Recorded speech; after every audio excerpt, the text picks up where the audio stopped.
Hello everyone. Today video lecture में हम लोग डिस्कस करने वाले हैं एनामाइन कैटलिस्ट के बारे में कि जो एनामाइन कैटलिस्ट है इसके बारे में सबसे पहले तो हम इसका इंट्रोडक्शन लेंगे। इसका क्या स्ट्रक्चर है, कैसे ये रिएक्शन के अंदर वर्क करेगा और कैसे इसको प्रिपेयर किया जाता है, इन सभी टॉपिक्स के बारे में हम लोग पढ़ने वाले हैं एनामाइन कैटलिस्ट के बारे में। सबसे पहले आता है कि जो एनामाइन कैटलिस्ट है इसको एक एम्बिडेंट न्यूक्लियोफिल भी बोला जाता है। एम्बिडेंट न्यूक्लियोफिल भी बोला जाता है। एम्बिडेंट न्यूक्लियोफिल जो होता है वो दो साइड का डोनर होता है, वो टू साइड डोनर होता है। टू साइड डोनर होता है। टू साइड डोनर से मतलब यही होता है कि ये दो साइड से अपने इलेक्ट्रॉन को डोनेट करेगा। एम्बिडेंट न्यूक्लियोफिल जो है वो एक दो साइडेड डोनर होता है। न्यूक्लियोफिल का मतलब ये होता है कि इलेक्ट्रॉन रिच स्पीसीज का होना, इलेक्ट्रॉन रिच को ही न्यूक्लियोफिल बोला जाता है। ठीक है, अब बात आती है एम्बिडेंट न्यूक्लियोफिल को, मतलब जो एनामाइन है उसको एक एम्बिडेंट न्यूक्लियोफिल बोला जाता है, जिसका मतलब है कि वो दो साइड से डोनर करता है। इसका मतलब ये होता है कि जो एनामाइन है वो एक ऐसा रिएजेंट है या ऐसा एक कैटलिस्ट है जो कि दो साइड से, मतलब उसके पास दो साइड्स हैं कि वो अपने इलेक्ट्रॉन को डोनेट करे। इसका स्ट्रक्चर होता है कि अल्फ़ा बीटा पोजीशन के ऊपर डबल बॉन्ड कार्बन होगा, डबल बॉन्डेड वाले कार्बन्स प्रेजेंट होंगे। जो नाइट्रोजन्स है वो भी एक इलेक्ट्रॉन डोनर है, और जो कार्बन कार्बन डबल बॉन्ड है उसमें जो ये पाई बॉन्ड है, उसके अंदर जो ये पाई बॉन्ड है ये भी एक इलेक्ट्रॉन डोनर है। ठीक है, जो नाइट्रोजन है, नाइट्रोजन्स में क्या है, लोन पेयर है, नाइट्रोजन के अंदर लोन पेयर है, और कार्बन कार्बन के बीच में डबल बॉन्ड है, और जो ये डबल बॉन्ड है जिसको हम पाई बॉन्ड बोलते हैं, ये पाई बॉन्ड भी एक इलेक्ट्रॉन डोनर के जैसे ही वर्क करेगा। तो कंफर्म हुआ कि जो एनामाइन है वो एक एम्बिडेंट न्यूक्लियोफिल है, जिसका मतलब है कि वो दो साइड से अपने इलेक्ट्रॉन को डोनेट करेगा। First of is the nitrogens के पास लोन पेयर अवेलेबल होते हैं डोनेट करने के लिए, और कार्बन कार्बन डबल बॉन्ड के अंदर जो पाई बॉन्ड है वो भी एक्ट करेगा एज एक न्यूक्लियोफिल के जैसे, जो कि इलेक्ट्रॉन को डोनेट करेगा। किसको डोनेट करेगा वो देखना होता है हमें। तो देखो, ये एक न्यूक्लियोफिल है। न्यूक्लियोफिल का मतलब ही होता है इलेक्ट्रॉन रिच, और इलेक्ट्रॉन रिच स्पीसीज इसको अपना बॉन्ड, इसको अपने इलेक्ट्रॉन डोनेट करेगा। तो इलेक्ट्रॉन रिच स्पीसीज ऑलवेज उसके ऊपर अटैक करेगी जो ऑलरेडी इलेक्ट्रॉन डेफिशिएंट हो। जो इलेक्ट्रॉन डेफिशिएंट होगा ना, उसी पे ही वो डोनेट करेगा। ठीक है, जो एनामाइन है वो एक एम्बिडेंट न्यूक्लियोफिल है, जिसका स्ट्रक्चर ये है। स्ट्रक्चर में क्या होता है कि नाइट्रोजन के कंपैरिजन में उसके अल्फा बीटा पोजीशन पे carbon carbon double bonds present होंगे। ठीक है, अल्फा बीटा अनसैचुरेटेड अमाइन भी हम इसको बोल सकते हैं, इसको हम एनामाइन भी बोल सकते हैं, विनाइल अमाइन भी बोल सकते हैं। इसके तीन नाम, मतलब इसके तीन नाम से इसको हम रिप्रेजेंट करेंगे। First of is the enamine, second is the alpha beta unsaturated, alpha beta unsaturated amine भी इसको बोला जाएगा, और इसको हम विनाइल अमाइन भी बोल सकते हैं। विनाइल अमाइन भी इसको हम बोल सकते हैं। ठीक है, अब बात आती है कि जो एनामाइन है ये अपने पास एक एनामाइन की स्ट्रक्चर है। ठीक है, जो एनामाइन है वो एक एम्बिडेंट न्यूक्लियोफिल है, दो साइड से ये डोनर होता है। तो फर्स्ट डोनर इसका कौन हो सकता है? देखो, जो एनामाइन है alpha beta unsaturated, alpha beta unsaturated act as a donor. जो अल्फा बीटा होता है अनसैचुरेटेड है, एक्ट एज ए डोनर, वो भी एक डोनर के जैसे एक्ट करेगा। ठीक है, ये हमारे पास अल्फा बीटा के ऊपर जो पाई बॉन्ड है जो प्रेजेंट है, जो कि डाइहेड्रल एंगल के ऊपर है, ये एक्ट करेगा एक इलेक्ट्रॉन डोनर के जैसे। इसको कोई भी इलेक्ट्रोफिल मिला, ये अपने पाई बॉन्ड को डोनेट कर देगा, एक न्यू बॉन्ड फॉर्म कर लेगा किसी भी इलेक्ट्रोफाइल के साथ। ठीक है, अब सेकंड वन इज द, यहाँ पे दूसरा इलेक्ट्रॉन डोनर कौन है? नाइट्रोजन एक्ट एज ए, जो नाइट्रोजन है, nitrogen act as a donor.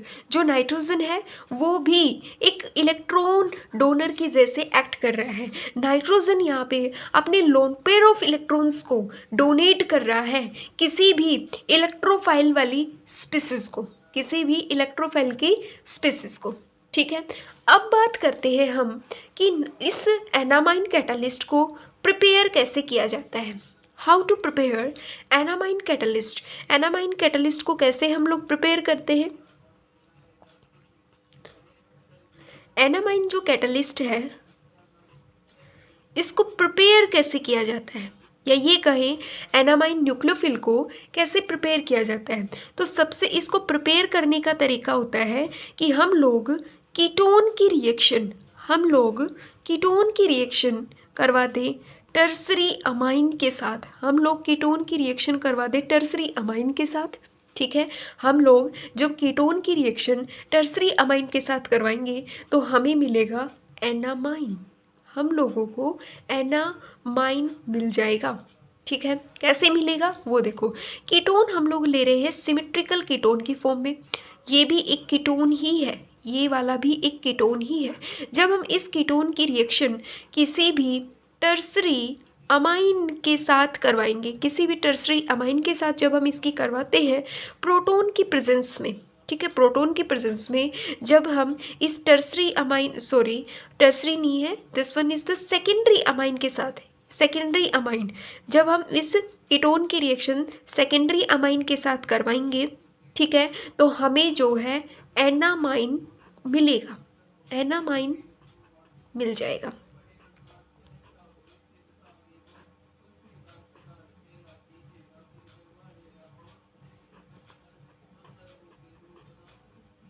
ठीक है, this one is the enamine, ये हमारे पास एनामाइन है।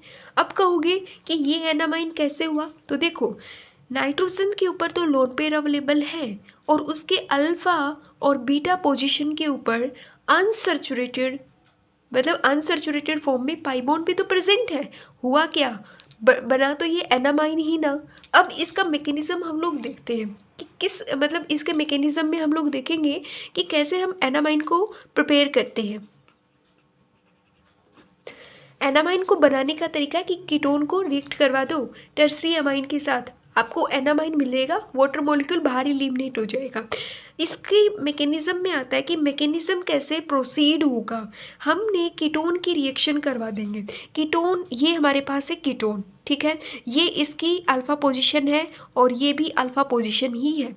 तो यहाँ पे क्या होगा कि जो अपने पास ये सेकेंडरी जो अमाइन है अपने पास, ये जो अपने पास सेकेंडरी अमाइन है, ये क्या करेगा, ये अटैक करेगा, ये अपने लोन पेयर्स ऑफ इलेक्ट्रॉन को यहाँ पे डोनेट करेगा। या ये कहें कि नाइट्रोजन अपने लोन पेयर ऑफ इलेक्ट्रॉन को यहाँ पे इस वाले कार्बन के ऊपर आके डोनेट करेगा। इससे क्या होगा कि ऑक्सीजन अपने पाई बॉन्ड को ब्रेक कर लेगा और खुद के ऊपर ले लेगा, मतलब अपने बॉन्ड को तोड़ के खुद पे ले लेगा। ऑक्सीजन पे आ जाएगा नेगेटिव चार्ज, ऑक्सीजन पे नेगेटिव चार्ज आ जाएगा और रिएक्शन में कुछ ऐसा बनेगा। ऑक्सीजन पे आ गया नेगेटिव चार्ज, यहाँ पे किसने अटैक कर दिया, नाइट्रोजन ने, यहाँ पे हो गया पॉजिटिव चार्ज।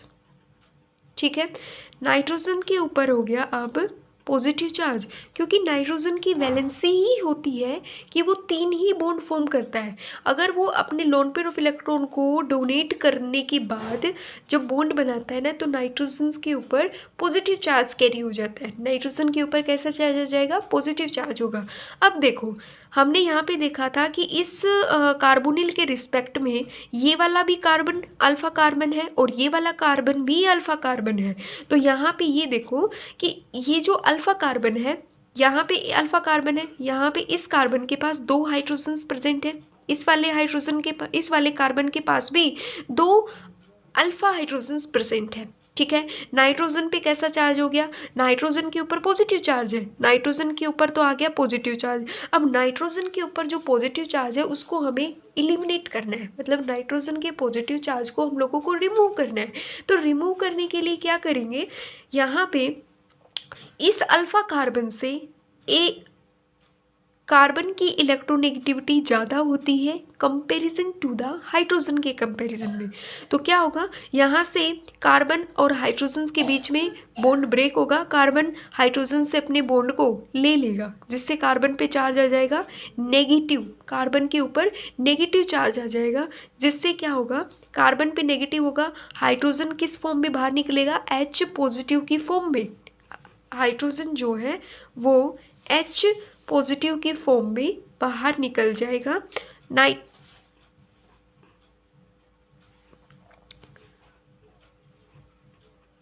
ये हो गया यहाँ पे नेगेटिव चार्ज, कार्बन पे आ गया नेगेटिव, और ये हो गया अपने पास H पॉजिटिव।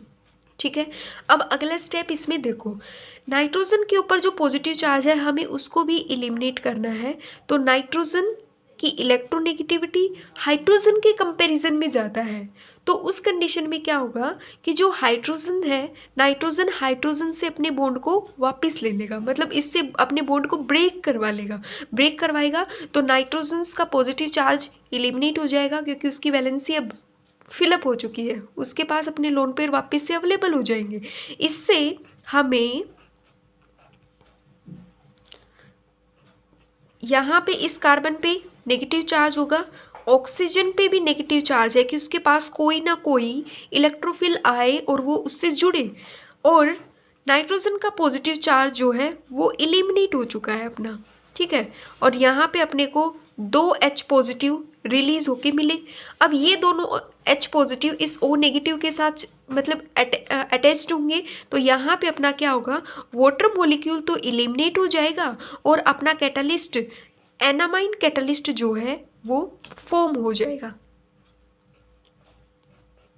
नाइट्रोजन के लोन पेयर हो गए, और ये जो कार्बन के ऊपर नेगेटिव चार्ज है ये यहाँ पे कॉन्जुगेशन में आ जाएगा। ठीक है, तो यहाँ पे कैसा कॉन्जुगेशन है, यहाँ पे जो कॉन्जुगेशन है वो लोन पेयर सिग्मा बॉन्ड और पाई बॉन्ड का कॉन्जुगेशन है। लोन पेयर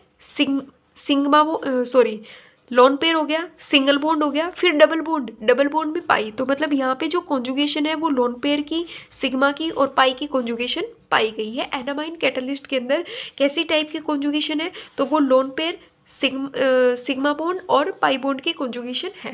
अब आता है कि हमने तो देखा कि एनामाइन को कैसे प्रिपेयर किया जाता है, अब हम लोग ये देखने वाले हैं कि जो एनामाइन कैटालिस्ट है वो कैसे अटैक करता है किसी भी गिवन मतलब कोई भी रिएक्टेंट दिया हुआ होता है उसके ऊपर, कैसे वो अटैक करता है, क्या प्रोडक्ट हमें मिलते हैं।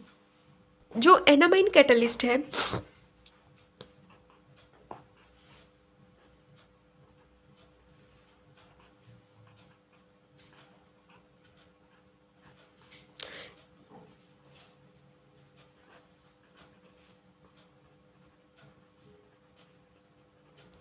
जो एनामाइन कैटालिस्ट है ये अटैक करेगा, जो एनामाइन कैटालिस्ट है ये रिएक्ट करेगा एल्काइल हैलाइड के साथ, ये रिएक्ट कर जाएगा एल्काइल हैलाइड के साथ। तो कैसे ये मतलब रिएक्शन को करवाएगा वो हम लोगों को देखना है। देखो, जो कार्बन के कंपैरिजन में कार्बन और हैलाइड की जब हम बात करते हैं, तो जो कार्बन और हैलाइड की जब हम अपन लोग बात करेंगे तो मतलब जो कार्बन है उसका इलेक्ट्रोनेगेटिविटी ज़्यादा होता है कार्बन का इलेक्ट्रोनेगेटिविटी कम होता है comparison to the halide value से।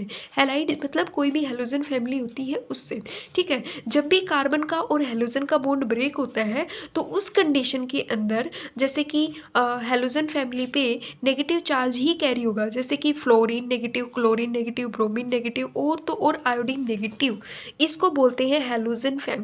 ठीक है, जब कार्बन का बॉन्ड हैलाइड फैमिली मतलब हैलोजन फैमिली के साथ होगा, हैलोजन फैमिली के साथ जब कार्बन और हैलोजन फैमिली का जब बॉन्ड बनता है ना, तो उस कंडीशन में क्या होगा कि जो हैलोजन फैमिली है ना उसी के ऊपर ही नेगेटिव चार्ज जाएगा। ठीक है, क्योंकि कार्बन जो है वो लेस इलेक्ट्रोनेगेटिव है हैलोजन से। ठीक है, तो यहाँ पे बॉन्ड ब्रेक हुआ, हैलाइड बाहर निकल गया, तो हैलाइड जो है वो एक्स नेगेटिव की फॉर्म में बाहर निकलेगा। अब ये क्या बन गया अपने पास, ये इतनी स्टेज अपने पास बन गई पॉजिटिव, ये हमारे पास क्या हो गया, एक इलेक्ट्रोफिल है, ये क्या बन गया, एक इलेक्ट्रोफाइल बन चुका है। अब इस इलेक्ट्रोफाइल के ऊपर अटैक करेगा अपना एनामाइन कैटलिस्ट जो कि एक न्यूक्लियोफिल है, और इसको हम एम्बिडेंट न्यूक्लियोफिल भी बोलते हैं, मतलब ये दो साइड से इलेक्ट्रॉन को डोनेट करता है, डोनर है। अल्फ़ा बीटा अनसैचुरेटेड पोजीशन से भी अटैक करके मतलब अटैक कर सकता है। नाइट्रोजन के पास लोन पेयर अवेलेबल है, वहीं पे वहाँ से भी किसी इलेक्ट्रोफिल के ऊपर अटैक कर सकता है। डिपेंड हम पे करेगा कि हम क्या प्रोडक्ट बनाना चाहेंगे। तो अगर ये यहाँ पे अटैक करे, मान लो ये इस कार्बोकैटाइन के ऊपर अटैक करेगा, तो यहाँ पे अपना प्रोडक्ट बन जाएगा ये वाला, ठीक है। हमारे पास ये प्रोडक्ट जो है वो फॉर्म होगा, ये प्रोडक्ट अपने पास फॉर्म हो जाएगा। समझ में आया। दूसरा स्टेप देखो, सेम ऐसे ही कोई एनामाइन कैटलिस्ट लेंगे, उसको हम इसके साथ रिएक्ट करवा दें, तो उस कंडीशन में क्या बनेगा, जब हम इसके साथ रिएक्ट करवाएंगे तो हैलाइड यहाँ से निकलेगा, हैलाइड यहाँ से नेगेटिव की फॉर्म में बाहर निकलेगा, और यहाँ पे क्या बन जाएगा, कार्बोनिल। अब इस कार्बन की वैलेंसी भी तो कंप्लीट नहीं है, इलेक्ट्रॉन की डेफिशिएंसी भी है यहाँ पे, तो ये बन गया कार्बोकैटाइन, ये कार्बोकैटाइन बनेगा। सेम यही कंडीशन में अपना प्रोडक्ट जो है वो फॉर्म हो जाएगा, ठीक है। ये इसी कंडीशन में यहाँ पे आर ग्रुप और ये डबल बॉन्ड ऑक्सीजन ग्रुप हो गया। मतलब जब ये जो एनामाइन कैटलिस्ट है अपना, जब इसका अल्फा बीटा अनसैचुरेटेड जो ये पाई बॉन्ड डोनर है, ये अटैक इस कार्बोकैटाइन के ऊपर करेगा, तो ये प्रोडक्ट अपना फॉर्म हो जाएगा।